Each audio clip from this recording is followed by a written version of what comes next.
Welcome students. मैंने आपको पहले वाले वीडियो में पढ़ाया था डीएनए रेप्लिकेशन और एक्सपेरिमेंट किसका, मेसेल्सन एंड स्टेल का, टू प्रूव कि DNA replication is semi conservative in nature. ठीक है, चलिए तो इस टॉपिक को आगे बढ़ाते हुए आज हम क्या करेंगे कि what is the mechanism of DNA replication. ये आज का टॉपिक है कि बहुत सारे एंजाइम जो डीएनए रेप्लिकेशन की मैकेनिज्म में इन्वॉल्व हैं, हम वो पढ़ेंगे और इसकी क्या मशीनरी है, मैकेनिज्म। ठीक है, तो चलिए आज का टॉपिक है मैकेनिज्म ऑफ डीएनए रेप्लिकेशन।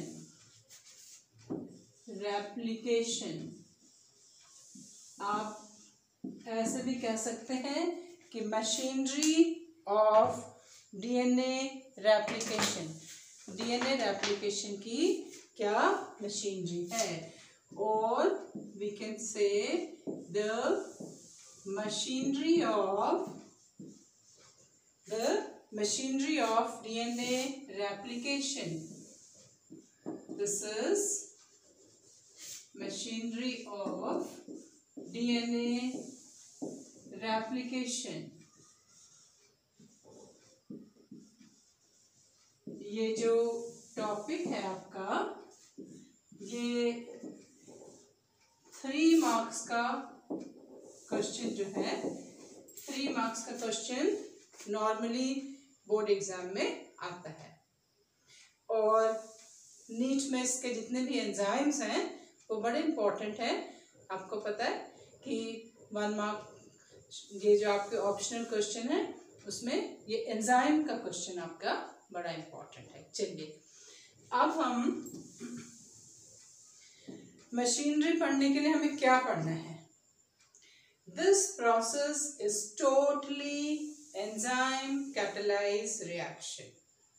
ये जो प्रोसेस है ये मेनली किस बात के ऊपर डिपेंड करती है, एंजाइम। सबसे पहले मैं आपको बताऊं, this is enzyme catalysed reaction, और इसमें जो एंजाइम इन्वॉल्व होते हैं वो होते हैं डीएनए डिपेंडेंट पॉलीमरेसेस। मेन आपका एंजाइम जो है वो डीएनए डिपेंडेंट पॉलीमरेज होता है, और इसमें मेनली जो आपका एंजाइम है डीएनए डिपेंडेंट पॉलीमरेसेस, ये आपके इसमें एंजाइम इन्वॉल्व होते हैं। Secondly, I must tell you this process is highly accurate. इस प्रोसेस की एक्यूरेसी बहुत ज़्यादा है, ये प्रोसेस एफिशिएंट बहुत है, ये प्रोसेस फास्ट है। क्या कहा मैंने कि the mechanism of DNA replication is very efficient, एक बहुत एफिशिएंट, फास्ट एंड एक्यूरेट। इसकी जो एक्यूरेसी है वो बहुत ज़्यादा होती है। अगर इसमें कहीं कोई मिस्टेक हो जाए it will result into what, mutation. तो this process is highly accurate. ठीक है, फास्ट रिएक्शन है। जैसे कि ह्यूमन बीइंग में आपको जब डीएनए रेप्लिकेशन होता है तो इट हार्डली टेक 38 मिनट्स, बहुत फास्ट रिएक्शन होती है। और मैं आपको बताऊं कि डीएनए रेप्लिकेशन कब होता है। Before we go for further detail we should know कि जो प्रोसेस हम पढ़ने वाले हैं, एंजाइम कैटलाइज है, एफिशिएंट है, फास्ट है, एक्यूरेट है, और DNA replication occurs when, and this occurs in S phase of S phase of cell cycle. Cell cycle की कौन सी फेज में ये प्रोसेस होती है? एस फेज में। S stands for synthesis. इसको आप रेप्लिकेशन फेज भी कह सकते हो। फाइन, चलिए अब हम पढ़ते हैं कि इसके स्टेप्स कौन कौन से हैं किसमें, प्रोसेस ऑफ डीएनए रेप्लिकेशन में। First phase is replication. Word का मतलब क्या है?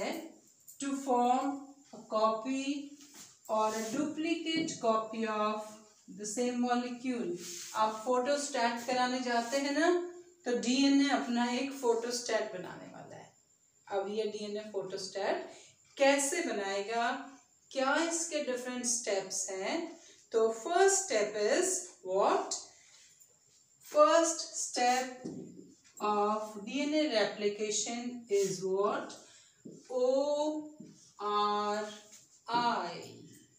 ORI stands for, this is origin of replication.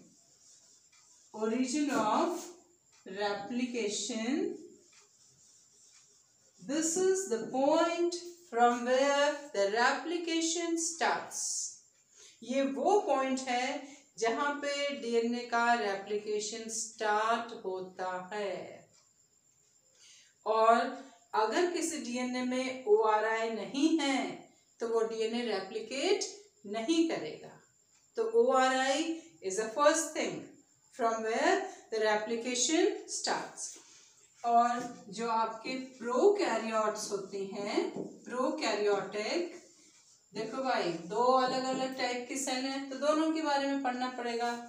Prokaryote में there is only one ORI, सिर्फ एक ही ओरिजिन ऑफ रेप्लिकेशन होता है। जबकि यूकैरियोटिक सेल में, इसमें यूकैरियोटिक सेल में there can be more than one ORI, और बाद में ultimately it merged into one। देखो आप सोचो कि आपके पास में एक रोप है, उसके दो स्ट्रैंड हैं, बहुत टाइटली बाइंड है। अगर वो प्रोकैरियोटिक की है तो छोटी है, तो एक ही पॉइंट पे ओरिजिन ऑफ रेप्लिकेशन स्टार्ट, पूरी प्रोसेस हो जाएगी। लेकिन अगर यूकैरियोटिक है तो उसमें ओरिजिन ऑफ रेप्लिकेशन अलग अलग जगह होता है, because it is a complicated DNA. Second thing, this is one thing. Second is, this is the enzyme catalysed reaction and energy expensive process. इस प्रोसेस में बहुत सारी एनर्जी खर्च होती है, एनर्जी खर्च होती है ना। तो इसमें this is there is too much requirement of what? Energy. Energy इसमें बहुत खर्च होती है। और एनर्जी किस लिए खर्च होती है? It is energy expensive process. Energy is required. What for? Energy is required for activation. Activation of किसके? ये आपको पता है कि DNA is a polymer of deoxyribonucleotides। और ये जो हमारे deoxyribose न्यूक्लियोटाइड हैं, ये हमारे this is deoxyribose न्यूक्लियोटाइड, ये क्या है? एडेनाइन के भी हो सकते हैं, ग्वानिन के भी हो सकते हैं। तो अगर मैं लिखूं DAMP, डीऑक्सी, क्या है ये? एडिनोसाइन मोनोफॉस्फेट है ना। इसमें क्या है ये? एडिनाइलिक एसिड का। It can be DGMP, it can be DCMP, और this can be TMP. This is thiamine mononucleotide. तो इनको क्या करता है? एनर्जी इनको एक्टिवेट करने के लिए किसकी जरूरत होती है? एनर्जी की जरूरत होती है। और एनर्जी यहाँ पे कौन सी खर्च होती है? ADP, adenosine diphosphate, adenosine diphosphate, adenosine triphosphate में भी कन्वर्ट हो सकती है और एडिनोसाइन ये एएमपी में भी कन्वर्ट हो जाती है एनर्जी देके। तो ये क्या करती है? इसको एक्टिवेशन के लिए किसकी जरूरत है? एनर्जी की जरूरत है। This is a very very energy expensive process. Fine. First I said किसकी जरूरत है? रीजन ऑफ रेप्लिकेशन की।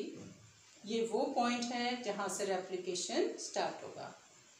और प्रोकैरियोट्स में is a single point, eukaryote में more than one, but ultimately they merge into one. ठीक है? It is an energy expensive process. Energy is required for activation of these molecules. ठीक है? Now you have to study what happens actually in the process of replication. You all know that DNA is a double-stranded molecule. DNA आपका एक double-stranded molecule है। ये मैंने symbolic structure बनाया, दो line मैंने दोनों स्ट्रैंड को represent करने के लिए बनाई है। With the polarity of, इसकी polarity 5' 3' and this is 3' and 5'. Say for example, this is a DNA and it has to replicate. अब क्या होगा? Next third step. पहले origin of replication, फिर activation हुआ। अब third step में क्या होगा? This is a parental DNA which has to divide into two daughter DNA. दो daughter DNA में divide होना है। तो अब क्या करेगा कि कौन सा enzyme? This is enzyme helicase. Which enzyme? Helicase. तो जो हेलिकेज एंजाइम है with help of what? Energy. ये भी एनर्जी डिपेंडेंट एंजाइम है, एनर्जी चाहिए इसको भी। ठीक है? This enzyme is also energy dependent enzyme. ठीक है? Again I am saying energy dependent enzyme है। What it is going to do? This will, as a name indicate, ये डीएनए का स्ट्रक्चर है, हेलिकल स्टेज में है। It will divide, it will do unwinding of the two strands of the DNA from ORI. ये जो helicase enzyme है ये क्या करेगा? अनवाइंडिंग। अनवाइंडिंग का मतलब uncoiling, unwinding of parental DNA at ORI. ठीक है? and this is energy dependent enzyme. Fine. And still I should write polarity over here. Without polarity you can't do this topic. Now the structure form. अब ये जो structure जो बना आपका, ये क्या है? इस स्ट्रक्चर को आप कहते हैं रेप्लिकेशन। क्या कहते हैं आप इसको? Replication fork. This is inverted Y shape structure. Y, capital Y को आप उल्टा कर दो तो इन्वर्टेड वाई शेप स्ट्रक्चर हो गया। Here it is double standard, here it is single standard structure. अब सिंगल स्ट्रैंड कैसे होल्ड करते हैं, कैसे स्टेबल रहते हैं इस पर्टिकुलर स्टेज में, ये भी एक समझने की बात है। देखो ये डबल स्ट्रैंड था, इसने ORI से अनवाइंड करा, दो स्ट्रैंड अलग अलग हो गए, इन्वर्टेड वाई के जैसा स्ट्रक्चर बन गया।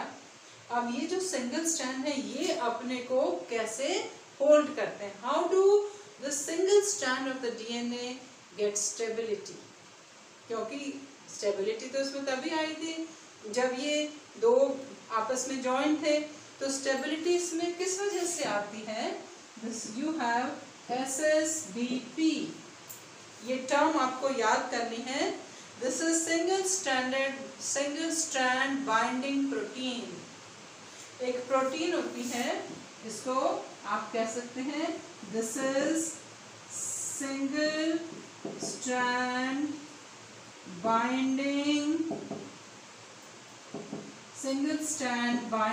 प्रोटीन जो है, single strand binding protein, this is responsible for stability of this unwinded DNA strand. ये जो DNA strand unwind हो रखे हैं, इनकी स्टेबिलिटी के लिए ये वाली प्रोटीन रिस्पॉन्सिबल है। आपको ये फुल फॉर्म याद रखनी है, ठीक है। नाउ क्या हो गया, हेलिकेज ने अनवाइंड कर दी, रेप्लिकेशन फोक हो गया, रेप्लिकेशन फोक की स्टेबिलिटी आपको मिल गई, किस वजह से, SSB single cell, this is single standard binding protein ने इसको स्टेबिलिटी दे दी, ठीक है।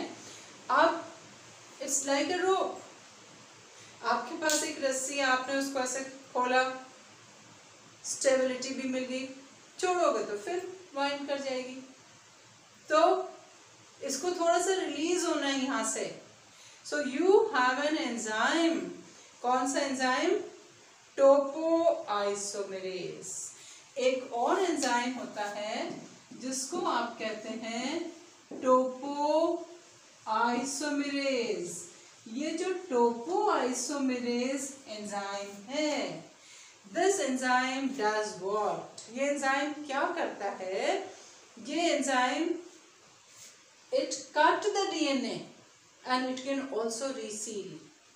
अगर आप रस्सी में एक छोटा सा कट लगा दो तो वो फिर अनवाइंड, फिर से बाइंडिंग नहीं करेगी, कॉइल नहीं करेगी, तो topoisomerase is required over here which cut the DNA and also it can reseal, पूरा अलग नहीं करता है बट इसको एक बॉन्ड इसका ब्रेक कर देता है, ठीक है। तो कौन सा एंजाइम हमने पढ़ा, हेलिकेज टोपोआइसोमेरेज, और this enzyme is in case of eukaryotes, लेकिन प्रोकैरियोट्स में दे डोंट हैव टोपोआइसोमेरेज, वहां पे in case of, this is important to learn, in case of prokaryotes में you have DNA gyrase which perform the function of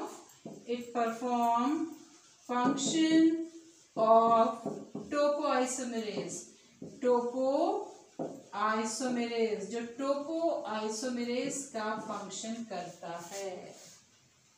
अगर ये eukaryotic है, cell है, तो यहाँ पे टोपोआइसोमेरेज, अगर ये प्रोकैरियोटिक है तो डीएनए गायरेज, फाइन, ओके। अब हम आगे बढ़े, आई हैव टॉट यू, क्या, अनवाइंडिंग हो गई, रेप्लिकेशन फोर्क हो गया, हेलिकेज ने फंक्शन कर दिया, और किसने फंक्शन करा, topoisomerase has performed its function. ये है हमारा replication fork with the polarity 3' 5', ठीक है, 2 strands of the DNA run anti-parallel. Now what happened? Synthesis of primer. अब किसकी जरूरत है, अब यहाँ पर कौन, this is very important to learn with underline, important thing that here there is a synthesis of, यहाँ पे क्या बना, primer, and here also you have what, primers। ये क्या synthesize हुए आपके, primer, प्राइमर क्या है? Primer are short, these are what? Primers are short stretches of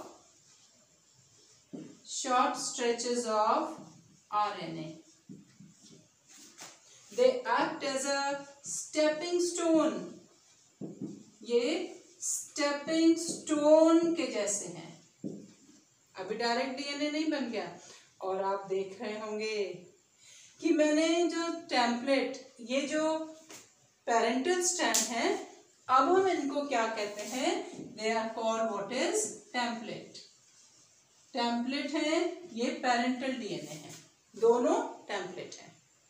template means the strand of the DNA on which the new strand is going to be synthesised. इसके ऊपर नया strand बनेगा. अब आप देख रहे हो कि एक मैंने लंबी सी लाइन बनाई और यहाँ पे मैंने अलग अलग कर दिया. तो वो टेम्पलेट जिसका ओरिएंटेशन 3' to 5' है, उसके ऊपर एक प्राइमर बना. कितने primer? 1. And the strand or the template whose orientation is 5', 3' has many primers. इसके पास खूब सारे प्राइमर है. और ये प्राइमर क्या है? Stepping stone. आपको अगर किसी एक वॉल में क्लाइंब करना है, आप नहीं कर पाएंगे. अगर उसमें छोटे छोटे नॉचेस बना दिए तो आप उसके ऊपर पैर रख के चले जाएंगे, तो वो आपके स्टेपिंग स्टोन हुए. तो डीएनए डायरेक्टली सिंथेसाइज नहीं होता, प्राइमर बनता है. And primers are synthesised with the help of an enzyme called primase. Enzyme primase. Done? Now next is, अब यहाँ पर ये दोनों टेम्पलेट हैं. These are primer. Next if I draw, ये आपका template 3', 5', 3 and 5'. An enzyme called DNA polymerase. कौन सा एंजाइम? DNA polymerase एंजाइम अब क्या करेगा? इस प्राइमर को रिप्लेस कर देगा. प्राइमर को हटा के which enzyme? DNA polymerase. DNA polymerase enzyme will replace this primer and the new strand of DNA is synthesized. DNA का नया सिंथेसाइज, उसने प्राइमर को हटाकर क्या बना दिया? यहाँ पे क्या बना दिया? DNA. And the 2 strands of the DNA, अब देखो इसकी ओरिएंटेशन क्या है? 5', 3'. Fine. And they will do pairing according to the Cherkov's rule. और ये जितने छोटे छोटे प्राइमर थे, they also convert into short stretches of DNA. ये सब क्या हो गए? DNA में कन्वर्ट हो गए.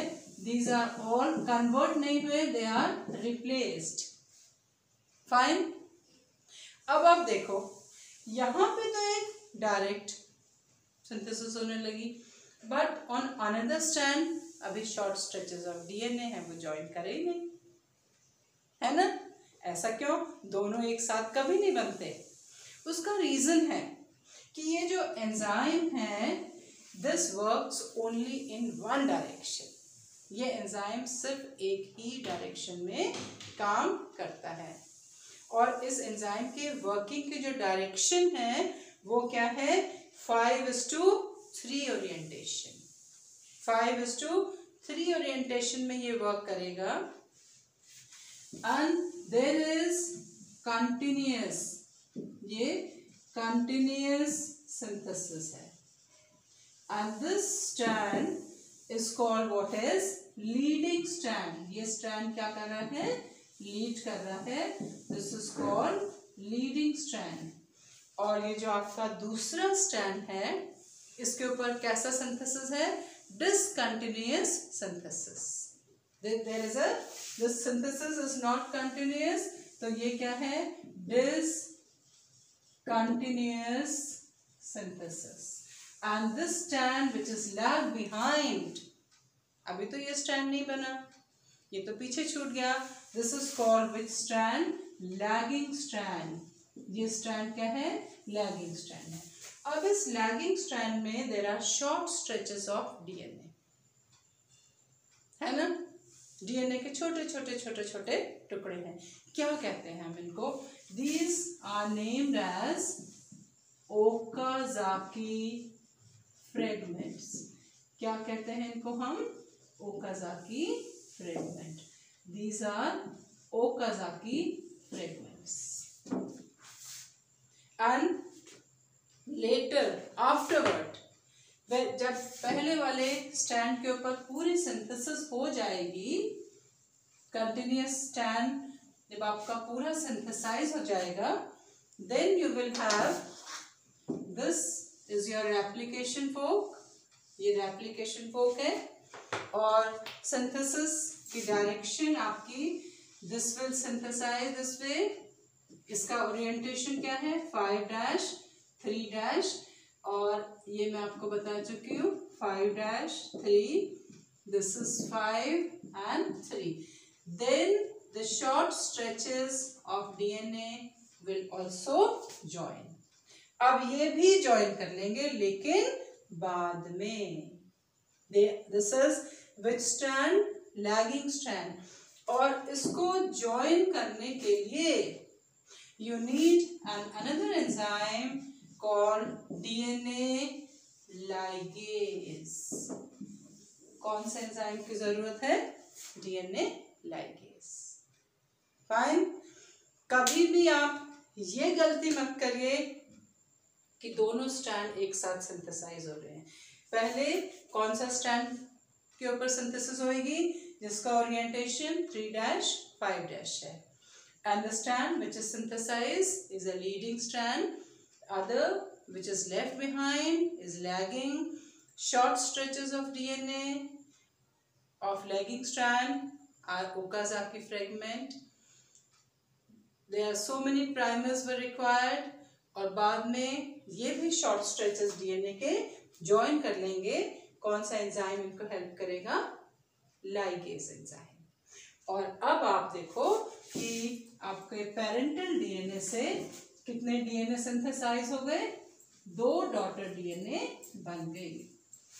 अब ये जो दोनों डॉटर डीएनए बन गई तो they are just copy of the parental DNA. Fine. अब आपके पास 2 डॉटर डीएनए बन गए, राइट?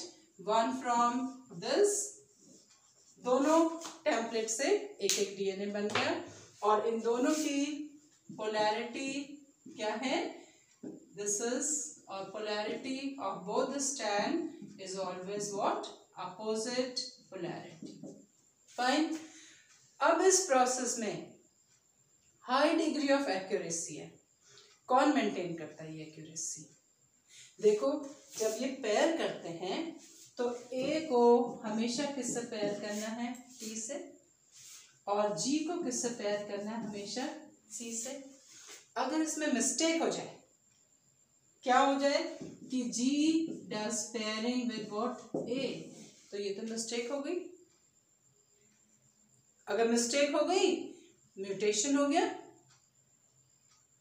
तो how is this accuracy maintain? We have a phenomena of proofreading. एक प्रूफ रीडिंग की फिनोमिना होती है, प्रोसेस होती है रिपेयर एंजाइम. एक एंजाइम है DNA repair and DNA polymerase. Polymerase ये दोनों इसकी पूरी प्रूफ रीडिंग करते हैं. Proofreading means checking, and if there is any wrong base pairing, they correct it. इसमें high degree of accuracy है, बहुत कम chances हैं कि कोई mistake होगी. Fine. That is why mutations are rare. Secondly, DNA replication has to be immediately coordinated by cell division. जैसे ही DNA replication हुआ, DNA का कंटेंट डबल हो गया, इमीडिएटली क्या होना चाहिए? G2 फेज में जाके डिविजन. अगर डिविजन नहीं हुआ तो cell will result into polyploidy. ये भी जरूरी है कि DNA replication has to be coordinated with what? The process of cell division. Otherwise, it will result into polyploidy. तो मैंने आपको बताया कि high degree of accuracy is maintained. कैसे? Proof reading से. ये वाले एंजाइम इसमें काम करते हैं, है ना. और अगर रेप्लिकेशन इमीडिएटली कोऑर्डिनेट नहीं हुआ तो पॉलीप्लॉइडी हो जाएगी. फाइन. और आप जरूर डिफरेंस याद कर लीजिए किसके बीच में? लीडिंग एंड लैगिंग स्ट्रैंड के बीच में. I hope you have understood. Like, share and subscribe. Any problem you can comment. Thank you.